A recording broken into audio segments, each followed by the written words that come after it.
നമസ്കാരം, എല്ലാവർക്കും സമയം മലയാളത്തിലേക്ക് സ്വാഗതം. ഞാൻ അജന്യ. ഒട്ടുമിക്ക സ്ത്രീകളും ഉപയോഗിക്കുന്ന ഒന്നാണ് ലിപ് ബാം. കെമിക്കലൊക്കെ കുറഞ്ഞ രീതിയിലുള്ള ലിപ് ബാം ഉപയോഗിക്കാനായിരിക്കും കൂടുതൽ ആളുകളും ശ്രദ്ധിക്കാറ്. അങ്ങനെയെങ്കിൽ അത്തരത്തിലൊന്ന് നമുക്ക് വീട്ടിൽ തന്നെ തയ്യാറാക്കി നോക്കിയാലോ? എങ്ങനെയാണെന്ന് അറിയാനായിട്ട് വീഡിയോ കാണാം. ലിപ് ബാം തയ്യാറാക്കാനായിട്ട് നമുക്ക് വേണ്ട ചേരുവകൾ എന്തെല്ലാമാണെന്ന് നോക്കാം. Petroleum jelly. വരണ്ടതും പൊട്ടിയതുമായ ചുണ്ടുകൾക്ക് ആശ്വാസം നൽകാൻ പെട്രോളിയം ജെല്ലി ഉപയോഗിക്കാവുന്നതാണ്. ചുണ്ടുകൾ സോഫ്റ്റ് ആകാനും സ്മൂത്ത് ആകാനും ഇത് സഹായിക്കും. ബീട്രൂട്ട്. ചുണ്ടുകൾക്ക് പിങ്ക് നിറം വീണ്ടെടുക്കാൻ ബീട്രൂട്ട് ജ്യൂസ് സഹായിക്കും. ഇതിലുള്ള പ്രകൃതിദത്തമായ ബ്ലീച്ചിങ് ഏജന്റ് ചുണ്ടുകൾ ലൈറ്റൻ ചെയ്യുകയും ചെയ്യും.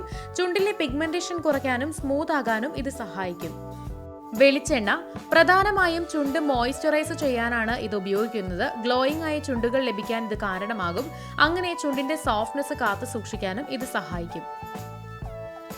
Almond oil. ചുണ്ട് മോയ്സ്ചറൈസ് ചെയ്യുകയും ചുണ്ടിലെ ഡാർക്ക് സ്പോട്ട്സ് മാറാൻ സഹായിക്കുകയും ചെയ്യും. മാത്രമല്ല ചുണ്ട് ലൈറ്റൻ ചെയ്യാനും ഇത് നല്ലതാണ്. ഇത് തയ്യാറാക്കാനായിട്ട് നമുക്ക് ഈ ബീട്രൂട്ട് ജ്യൂസ് ആക്കി എടുക്കണം. അപ്പോൾ ഇവിടെ ബീട്രൂട്ട് ജ്യൂസ് നമ്മൾ തയ്യാറാക്കി എടുത്തിട്ടുണ്ട്. ഇനി നമ്മൾ ഈ ഒരു സ്പൂൺ അളവിലാണ് എല്ലാ സാധനങ്ങളും എടുക്കാൻ പോകുന്നത്. അപ്പോൾ ആദ്യം തന്നെ നമുക്ക് പെട്രോളിയം ജെല്ലി എടുക്കാം. ഏകദേശം 1.5 സ്പൂൺ അളവിലാണ് എടുക്കുന്നത്. തീരെ ചെറിയ സ്പൂണാണ്.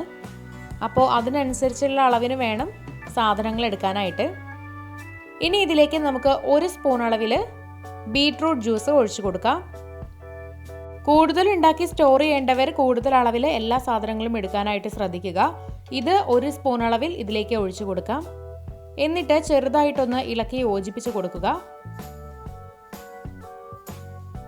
ഇനി ഇതിലേക്ക് നമുക്ക് ആൽമണ്ട് ഓയിൽ ഒരു 3-4 തുള്ളി ഒഴിച്ചു കൊടുക്കുക. അതിൽ കൂടുതൽ നമുക്ക് ആവശ്യമില്ല.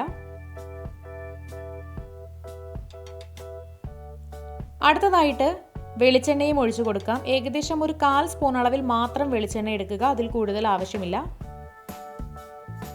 എന്നിട്ട് എല്ലാ ചേരുവകളും നന്നായി ഇളക്കി യോജിപ്പിച്ച് കൊടുക്കുക. ഇത് യോജിപ്പിച്ച് കിട്ടാൻ കുറച്ച് പാടാണ്. അപ്പോൾ അതുപോലെ നമ്മൾ കൂടുതൽ നേരം ഇളക്കി കൊടുത്തുകൊണ്ടേയിരിക്കണം.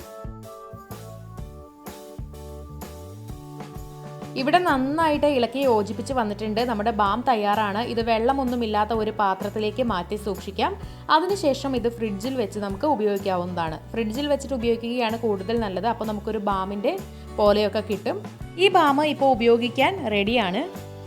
അപ്പോൾ ഇവിടെ നോക്കിയാൽ അറിയാം, ചുണ്ടുകൾ വളരെ ഡ്രൈ ആയിട്ടൊക്കെയാണ് ഇരിക്കുന്നത്. അപ്പോൾ നമ്മൾ ഈ ബാം ഫ്രിഡ്ജിലൊക്കെ വെച്ച് എടുത്തിട്ടുണ്ട്. ഒരു 20 മിനിറ്റ് മാത്രമാണ് ഫ്രിഡ്ജിൽ വെച്ചിട്ടുള്ളൂ. സാധാരണ ബാം പോലെ തന്നെ ഇതും നമുക്ക് ഉപയോഗിക്കാവുന്നതാണ്. അല്പം കയ്യിലെടുത്തതിന് ശേഷം ലിപ്പിൽ അപ്ലൈ ചെയ്ത് കൊടുത്താൽ മതിയാകും. രാത്രി ഉറങ്ങുന്നതിന് മുൻപായിട്ട് ഈ ലിപ് ബാം അപ്ലൈ ചെയ്തിട്ട് കിടക്കുകയാണെങ്കിൽ ചുണ്ടുകൾ വരണ്ട് പൊട്ടുന്നത് തടയാനായിട്ട് സഹായിക്കും. അപ്പോൾ ചുണ്ടുകളുടെ നിറം മങ്ങുന്ന പ്രശ്നം മാറാനും വരണ്ട് പൊട്ടുന്നത് തടയാനും ഒക്കെ ഈ ഒരൊറ്റ ലിപ് ബാം മതിയാകും. അപ്പോൾ നിങ്ങളും ഇത് പരീക്ഷിച്ച് നോക്കുക. വീഡിയോ എല്ലാവർക്കും ഇഷ്ടമായെന്ന് വിചാരിക്കുന്നു. ഇഷ്ടമായെങ്കിൽ തീർച്ചയായിട്ടും ലൈക്ക് ചെയ്യുക, ഷെയർ ചെയ്യുക, കമൻറ്റ് ചെയ്യുക. ഇതുപോലുള്ള കൂടുതൽ വീഡിയോകൾക്കായി സമയം മലയാളം സബ്സ്ക്രൈബ് ചെയ്യുക.